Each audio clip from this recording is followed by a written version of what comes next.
Get him out of here. The words landed flat, casual, like they didn't weigh anything at all, but in the glass and steel lobby of Hayes Global, they echoed just enough to make people turn their heads, just enough to make a man pause mid-step. Ethan Cole didn't argue, didn't flinch, didn't even look offended. He just stood there in his worn denim jacket with a faint oil stain on the sleeve, a toolbox hanging steady in his right hand, like it belonged to a different world than the polished marble beneath his boots. He's not supposed to be here. Another voice added, sharper this time, a receptionist with perfect posture and a tighter smile. This floor is executive only. And a third voice followed, softer but cutting deeper. He smells like a garage. 3 sentences, quick, dismissive, final. The overhead lights hummed faintly, reflecting off chrome fixtures and glass walls. The air carried a clean scent of citrus polish and expensive perfume. And somewhere in the distance, the soft click of high heels. Approached with slow, measured precision. Ethan exhaled quietly, not out of frustration, not even out of resignation, just a steady breath like a man used to being measured by things that didn't matter. And in his pocket, his phone buzzed once, then again, a small vibration that didn't belong to this towering building, but to something smaller, something real. He didn't check it yet, not while eyes were on him. Victoria Hayes stepped into the lobby without announcing herself, but the room adjusted anyway. Conversations softened, shoulders straightened, and attention tilted toward her like sunflowers turning to light. Her tailored suit cut perfectly, her expression composed, unreadable, the kind of presence that didn't need volume to command a room. She glanced once toward the disturbance, just once, her gaze passing over Ethan in less than a second, assessing, categorizing, filing him away as something out of place. Not malicious, not cruel, just efficient in the way power often is. Is there a problem? She asked, her voice calm, controlled, not raised but heard by everyone. No problem, Ms. Hayes. The receptionist replied quickly. Just a misunderstanding, and for a moment, silence hovered, thin and fragile, like something waiting to be decided. Ethan finally looked up, not at the staff, not even at the guards beginning to step closer, but at Victoria, not with anger, not with pleading, just a quiet steadiness that didn't ask for permission to exist. She held his gaze for half a heartbeat, then turned slightly, already moving on, already done with the moment. And just like that, the decision had been made without words. Ethan nodded once to no one in particular, shifted his grip on the toolbox, and turned toward the exit as the glass doors slid open with a soft mechanical sigh. The city noise outside rushing in to replace the controlled silence of the lobby. Behind him, the building returned to its rhythm, heels clicking, keyboards tapping, voices resuming, as if nothing had happened at all. But in Ethan's pocket, the phone buzzed again. And this time he glanced down just long enough to read it. A simple message glowing on the screen. Dad, don't forget tonight. You promised. And for the first time since he walked in, something in his expression changed. Not anger, not defeat, just a quiet reminder of what actually mattered. He slipped the phone back into his pocket, stepped out onto the sidewalk, and the doors closed behind him like the building had already forgotten his name. Inside, no one noticed the system temperature slowly climbing. No one noticed the faint warning blinking deep within the server core, and no one realized that the man they had just sent away was the only one who knew how to stop what was coming. Not yet. The late afternoon sun sat low over the city, casting long golden reflections across windshields and storefront glass as Ethan Cole stepped onto the cracked pavement outside the building, the weight of his toolbox steady in his hand, not heavy enough to slow him down, but heavy enough to remind him of everything he carried. Traffic rolled past in slow waves, engines humming, horns distant, the air warmer here than inside that polished lobby, more honest somehow, less filtered, and Ethan moved through it with the quiet rhythm of someone who had long ago stopped expecting the world to make room for him. You get the job? A voice called from across the street, an older man leaning out from the open bay of a small auto shop, grease on his hands, concern in his eyes. Ethan shook his head once. Simple. Final. They had someone else in mind, he said, not bitter, not sarcastic, just stating a fact the way you would comment on the weather. The man frowned but did not press, just nodded slowly and returned to his work. Because men like them understood that some things did not need to be explained. Ethan reached his truck, an old pickup with faded paint and a door that creaked slightly when he opened it. And before climbing in, he finally pulled out his phone again, the screen lighting up with that same message. Dad, do not forget tonight. You promised. And beneath it, a small photo of a girl with a gap-toothed smile and bright eyes, holding up a handmade sign that read Science Fair in uneven letters. Ethan's thumb hovered over the screen for a second longer than necessary. Then he typed back slowly. I will be there. And this time, his voice when he whispered it under his breath carried something softer, something steadier, something that no polished lobby could measure.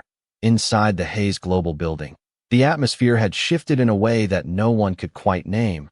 Not yet. But it was there, subtle, like the pressure change before a storm. Why is the temperature spiking on level 14? One technician asked, his voice low but edged with confusion as he stared at the monitor. It is probably a sensor glitch. Another replied quickly, tapping at the keyboard, trying to dismiss the anomaly before it became a problem. But the numbers did not settle. They climbed, 1 degree at a time, steady, patient, unforgiving. Victoria Hayes stood in the executive conference room, floor-to-ceiling windows framing the skyline behind her. Her attention split between a presentation and the faint vibration of her tablet as alerts began to stack quietly in the corner of the screen. She glanced down once, then again, her expression tightening just slightly, not alarmed yet, but aware, because systems like hers did not make mistakes without reason. Is something wrong? A board member asked, noticing the shift. Victoria straightened, composed as ever. Nothing we cannot handle, she said, her voice calm, controlled, the kind of assurance that had built empires and closed billion-dollar deals. But somewhere deep within the building, beyond the glass and marble and polished confidence, the system continued to heat. And no one in that room noticed the small blinking line of code that signaled something more than a glitch, something that required not just knowledge, but familiarity, the kind that came from hands that had built it, from a mind that understood it in silence. And outside, as Ethan started his truck and pulled into traffic, he did not look back at the building, not once, because some men do not chase recognition.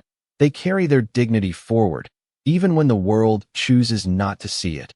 And sometimes, the truth does not need to be spoken to be felt. It only waits for the moment when silence becomes impossible to ignore. The city traffic moved in slow lines of red and white as Ethan guided his truck through the late afternoon streets, the engine humming low beneath him, steady and familiar, the kind of sound that did not demand attention but never failed either. And for a moment, the world felt simple again, measured in stoplights and mile markers instead of polished floors and quiet judgment. His phone buzzed once more against the seat beside him. A reminder alarm this time, soft but persistent, Science Fair. 6:30, and he glanced at the dashboard clock, calculating distance, time, and the narrow margin life had given him. Because being a father was not about having everything. It was about never missing the moments that mattered. You are going to make it, he said quietly to himself, not as hope, but as a decision. Across town, inside Hayes Global, the temperature on level 14 had crossed another threshold. And this time the system did not stay quiet about it, a sharper tone cutting through the low hum of servers, not loud, but enough to change the air in the room. That is not a glitch, the technician said, leaning closer to the monitor, his fingers moving faster now. Urgency replacing dismissal. We are pushing 95 degrees in the server rack, and it is still climbing. And another voice followed, tighter, less certain. Cooling should have kicked in 10 minutes ago. 3 sentences, quick, controlled, but carrying the weight of something slipping. The fluorescent lights above flickered almost imperceptibly, the air losing its crisp edge, replaced by a faint warmth that did not belong in a place built on precision. And somewhere deep in the system logs, lines of code scrolled past, faster than anyone could read them, warnings stacking quietly like a storm building behind a closed door. Victoria stood at the head of the conference table, her tablet now fully in her hand, her attention no longer divided. The presentation forgotten without announcement, her eyes scanning the alerts with a focus that cut through the room's polished calm. Explain it, she said, her voice even, but no longer casual. We are not sure yet, the lead engineer admitted. And that was the moment. Something shifted, not in volume, not in chaos, but in truth, because uncertainty had entered a room that did not tolerate it. Victoria held still for half a second, then asked the only question that mattered: who built this system? And the engineer hesitated, just long enough to reveal more than his answer. It was designed about 10 years ago, before my time. We have the documentation, but he did not finish the sentence, because he did not need to. Victoria's gaze hardened slightly, not with anger, but with clarity. But no one here actually understands it, she said, completing the thought with quiet precision. The room fell into a thinner silence, one that carried weight instead of comfort, and somewhere in the back of her mind, an image flickered, brief, almost dismissed, a man standing in a lobby, holding a toolbox, saying nothing. Outside, Ethan slowed at a red light, his hands resting lightly on the wheel, his expression calm, unchanged, as if the world behind him had already been placed where it belonged. And yet something in him shifted, not a thought, not a decision, just a quiet awareness that some things did not end when you walked away from them. The light turned green, cars began to move, and as Ethan pressed the gas, the city opened in front of him, unaware that somewhere behind him, inside glass and steel, a system was failing, and the only person who could read its silence had already been told he did not belong. The air inside Hayes Global no longer felt controlled.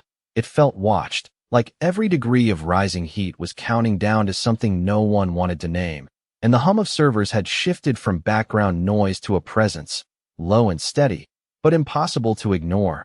"We are at 98 degrees, the technician said, his voice tighter now, fingers moving across the keyboard with less confidence than before. "Cooling systems are not responding."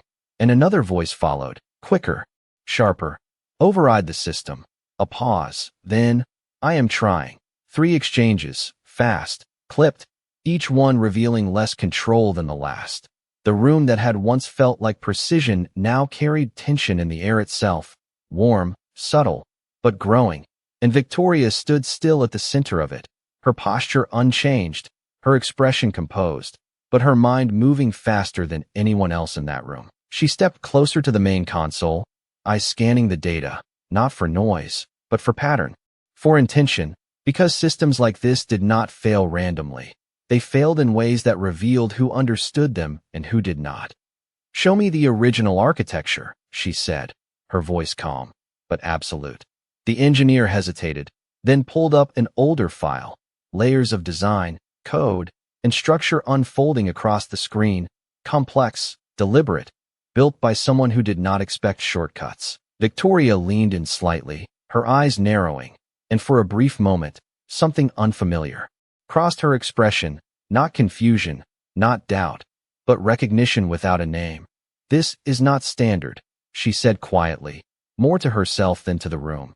"It was custom built," the engineer replied. "We have been maintaining it, but—" He stopped again, because the sentence had already been finished in the silence around him.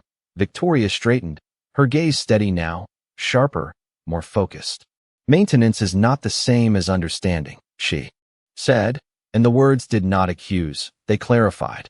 Across the building, small signs began to appear, screens flickering for a fraction of a second, airflow vents pushing out warmer air, employees shifting slightly in their chairs, adjusting jackets, glancing up without knowing why, because discomfort often arrives quietly before it announces itself.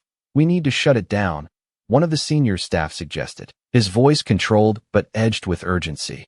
Victoria shook her head once, precise. "Immediate. If we shut it down, we lose everything running through it," she replied, her tone steady. "We do not react, we solve." And the room fell still again, not because the problem had lessened, but because her certainty demanded it. And yet, as she looked back at the system, at the structure beneath the surface, at the choices embedded in its design, something pressed at the edge of her thoughts, something unresolved, like a detail she had overlooked. Outside, miles away, Ethan turned into a narrow street lined with small houses and fading paint, the kind of place where life was measured in routines instead of results. And he parked his truck in front of a modest home, engine clicking softly as it cooled, the world around him quiet in a way that did not need to prove anything. He stepped out, toolbox still in hand, then paused, just for a second, as if listening to something distant, something not heard but felt, a problem left unfinished. Inside the building he had just left, the system continued to rise, the numbers climbing with quiet persistence. And for the first time, Victoria Hayes allowed herself to say it, not out loud, not to her team, but within the silence of her own thoughts. We sent away the one person who might have understood this. And the realization did not come with panic. It came with clarity, sharp and undeniable. Because sometimes the cost of judgment is not immediate. It waits, patient, until it cannot be ignored. The warmth inside Hayes Global was no longer subtle. It lingered in the air like a question no one could answer, pressing gently against skin, against breath, against the fragile illusion of control the building had always promised. "We just crossed 100 degrees, the technician said, his voice lower now, not louder, because urgency had shifted into something heavier, something that did not need volume to be felt. And another voice followed quickly. "Backup cooling is not engaging." A third, quieter. "It is locked out." 3 statements, each one closing a door instead of opening one.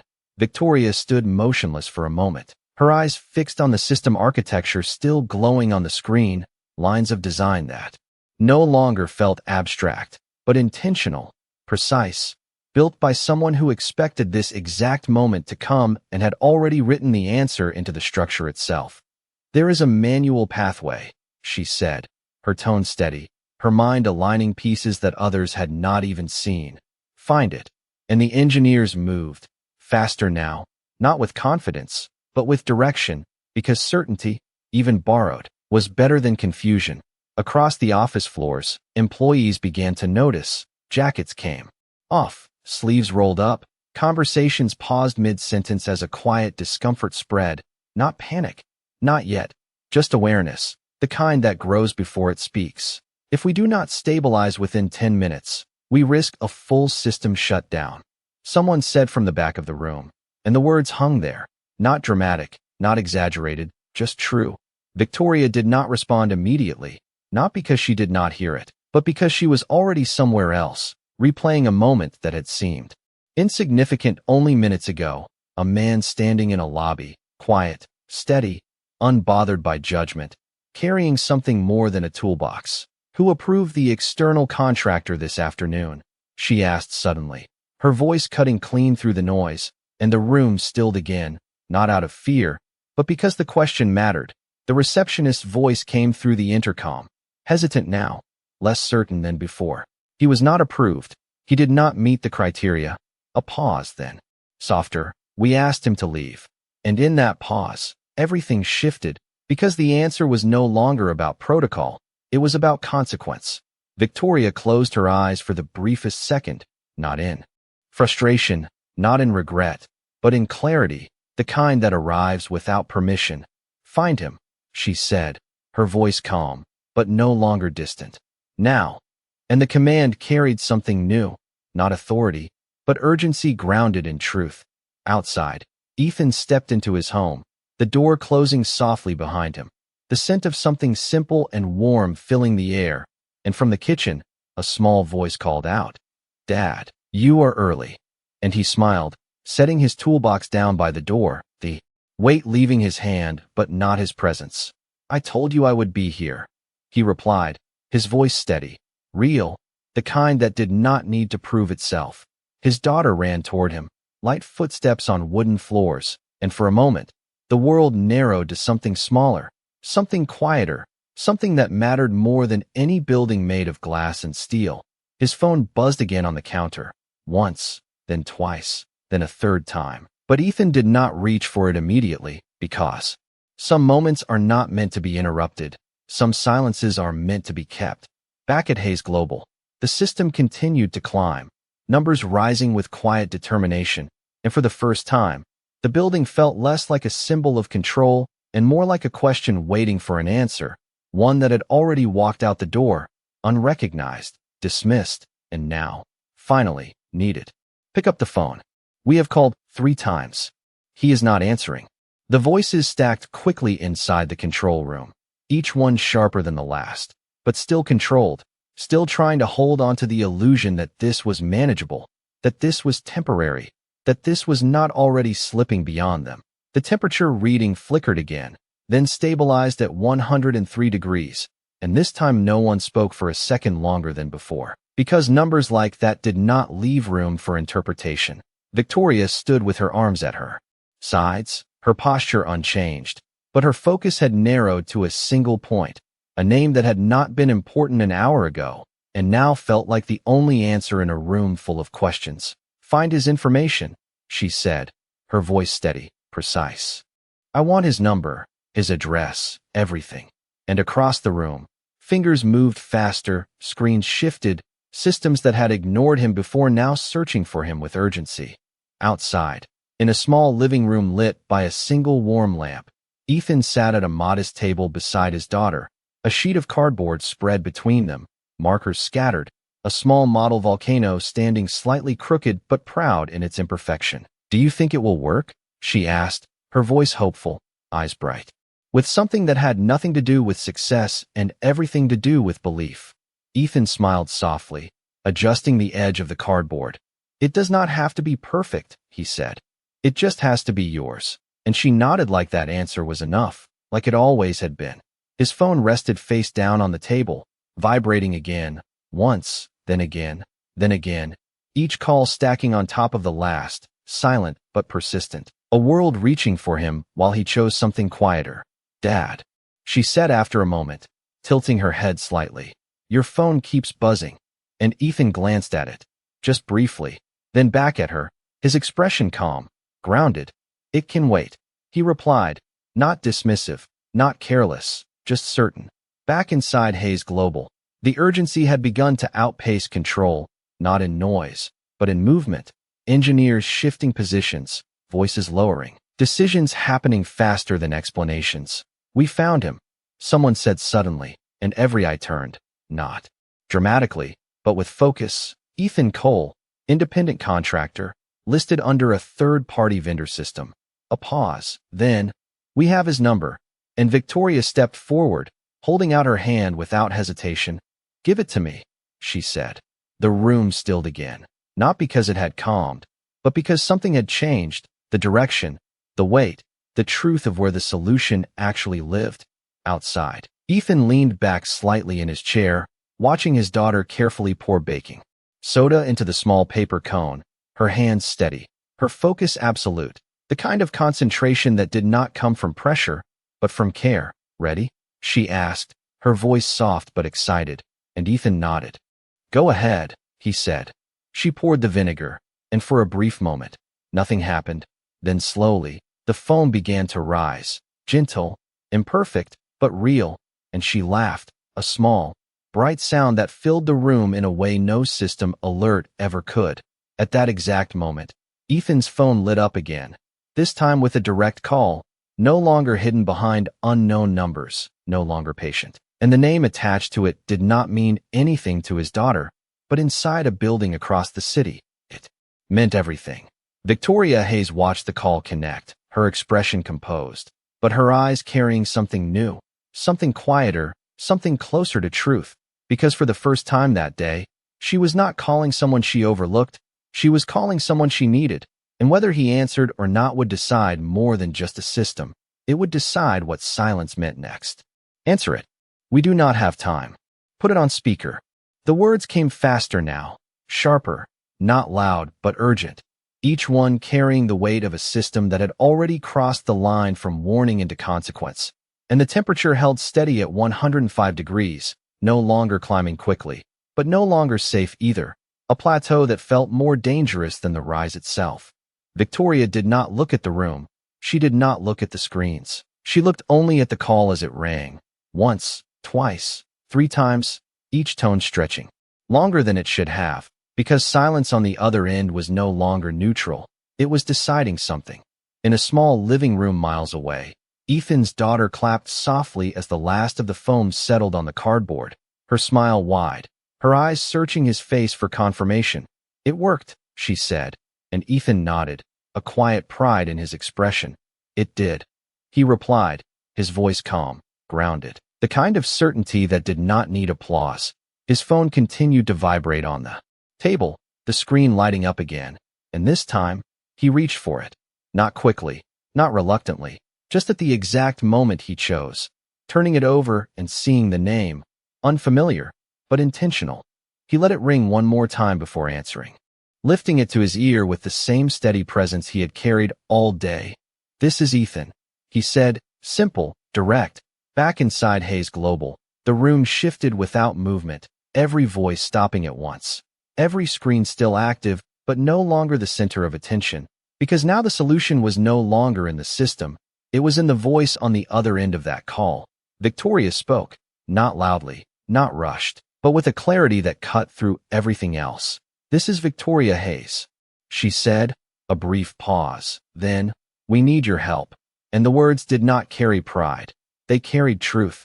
Ethan did not respond immediately, not out of hesitation, not out of resistance, but because he was listening, not just to the words, but to what they meant, to what had changed between the moment he was dismissed and the moment he was needed. "The system is overheating," Victoria continued, her tone steady. "Our team cannot stabilize it." Another pause, then quieter. "You built it, did not you?" And in that question, the room felt something shift again, not just urgency, but realization. Ethan glanced toward his daughter, who was now carefully wiping the edge of the table with a paper towel, focused, content, unaware of the weight carried in the conversation behind her, and for a moment, the world balanced between two places, one built on glass and pressure, the other on small hands and quiet promises. "I helped design it," Ethan said finally, his voice even, not claiming, not correcting, just stating a fact. "Then you understand it," Victoria replied, and this time, there was no distance in her voice, only focus. "We need you back here, immediately."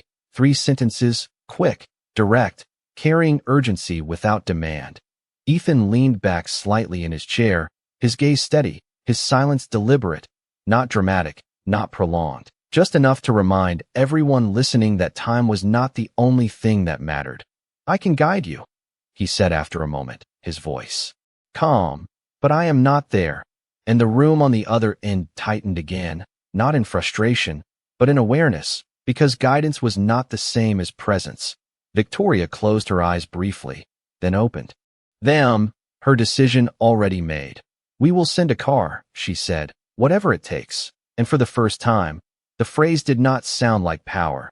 It sounded like understanding. Ethan looked at his daughter again, then at the small clock on the wall, the seconds moving quietly forward. And when he spoke next, his voice did not rise, did not harden. It simply held its ground. "I have somewhere I need to be tonight." And in that moment, the silence that followed was no longer empty. It was full. Because everyone listening realized that the man they had sent away was not just the solution to their problem. He was the measure of something they had not recognized. And now, they had to wait for his answer. "You have somewhere to be. We are running out of time. This system will not wait." The voices in the control room returned, faster now, pressing against the silence that had settled after his words. But Victoria did not repeat them. She did not rush him. She simply held the line, her breath steady, her eyes fixed on the numbers that no longer looked like data, but consequences. On the other end, Ethan remained quiet for a moment longer, not because he was unsure, but because he was measuring something that could not be seen on a screen. And then he spoke, calm, grounded. "Tell me the current core temperature." And the shift was immediate, not loud, not dramatic, but absolute, because direction had returned. 106 degrees, the technician answered quickly. "Cooling override is locked." Another voice added, "Backup venting is not responding." 3 updates, sharp, urgent, waiting. Ethan nodded slightly, though no one could see it, his gaze moving briefly to his daughter as she carefully taped a small handwritten label onto her project, her tongue pressed lightly against her lip in concentration. The world reduced to something simple and real. "Listen carefully," Ethan said, his tone even, not commanding, but certain. "You are not dealing with a failed system. You are dealing with a protective loop." And the room went still again, not from confusion, but from focus. "There is a secondary intake valve on the north side of the server core. It is not listed in your standard panel, You have to access it manually. A pause. Then, it is behind the maintenance casing, lower right panel, about 3 feet off the ground. 3 instructions, clear, precise, each one carrying knowledge that did not come from manuals, but from memory. The engineers moved immediately, footsteps quick but controlled, tools gathered, eyes sharper now, because this was no longer guesswork. This was guidance. "We see the panel," someone said, breath slightly elevated. "It is sealed," another added, and Ethan responded without hesitation. "It is not sealed. It is latched, slide it left, then pull." A second later, the sound of metal shifting echoed faintly through the call, and a new voice broke in, surprised. It opened, and something in the room changed again. Not relief, not yet, but belief. Victoria listened without interrupting, her expression composed, but her eyes softer now, not in weakness, but in recognition, because this was not just skill, this was understanding, the kind that could not be replaced. "Inside, you will see a manual release lever," Ethan continued, his voice steady. "Do not pull it all the way, ease it halfway first, let the system breathe." The words simple, but deliberate, like someone speaking to something alive rather than mechanical. Across the building, the engineers followed his instructions, movements careful, precise, and for a moment, nothing happened. The numbers holding, the air still warm, the system silent. Then slowly, almost imperceptibly, the temperature reading flickered, dropping 1 degree, then another, and a quiet exhale moved through the room, not spoken, but felt. "It is working," someone whispered, not loud enough to claim, just enough to acknowledge. In his living room, Ethan watched his daughter step back from her project, her smile small but proud, and he nodded once. A quiet approval that carried more meaning than any applause. The phone remained at his ear, the connection still open, the building still depending on him. But his presence remained where he was, grounded, steady, not pulled, not rushed. "Hold it there," he said calmly. "Do not rush the process." And his words carried the same weight as before, not because they were louder, but because they were right. Inside Hayes Global, the system continued to cool, slowly, steadily. And for the first time since the alarms began, the silence in the room was no longer filled with uncertainty, it was filled with respect, because the man they had dismissed was now the one holding everything together, not with force, not with pride, but with quiet control that did not need to be seen to be understood. Temperature is stabilizing. 98 degrees, 96, it is coming down. The updates came in slower now, not rushed, not panicked, but measured, like a room learning how to breathe again after holding it for too long. And no one raised their voice, no one celebrated, because they all understood something had changed, something deeper than numbers returning to normal. Victoria stood exactly where she had been, her hand still holding the phone, her posture steady, but her eyes no longer scanning screens. They were focused on something else entirely, something she had missed earlier, something she had dismissed without a second thought. "Hold the lever halfway for another 30 seconds, Ethan said calmly, his voice unchanged, not louder, not softer, just consistent. "Then ease it back slowly, do not force it." And the engineers followed, movements careful, deliberate, like they were no longer fixing a machine, but respecting something they did not fully understand. The system responded in kind, temperature dropping steadily, the hum of the servers returning to a quieter rhythm, the air cooling just enough to feel the difference. And with it, the tension in the room began to dissolve, not into relief, but into silence. In the small living room across town, Ethan lowered the phone slightly, glancing at his daughter as she picked up her project and held it toward him, her eyes bright, her smile hopeful. "Do you think I will win?" she asked, and Ethan looked at her, not at the project, not at the details, but at her, and he smiled, soft. "Certain. You already did," he said, and the answer landed with more weight than any result ever could. He lifted the phone again, his attention returning to the voice on the other end. "You are stable now," he said simply. "Let the system run. Do not overcorrect." And there was a pause, not from confusion, but from understanding, because sometimes the hardest thing to do is nothing. Inside Hayes Global, no one spoke for a moment longer than expected, not because they did not have anything to say, but because the moment did not belong to words. It belonged to realization. Victoria finally spoke, her voice quieter now, not diminished, but grounded in something new. "Mr. Cole," she began, then stopped, not searching for authority, but for the right truth. "Ethan," she corrected, and that small shift carried more meaning than any title ever had. "Thank you." 3 words, simple, direct, but stripped of everything that had stood between them before.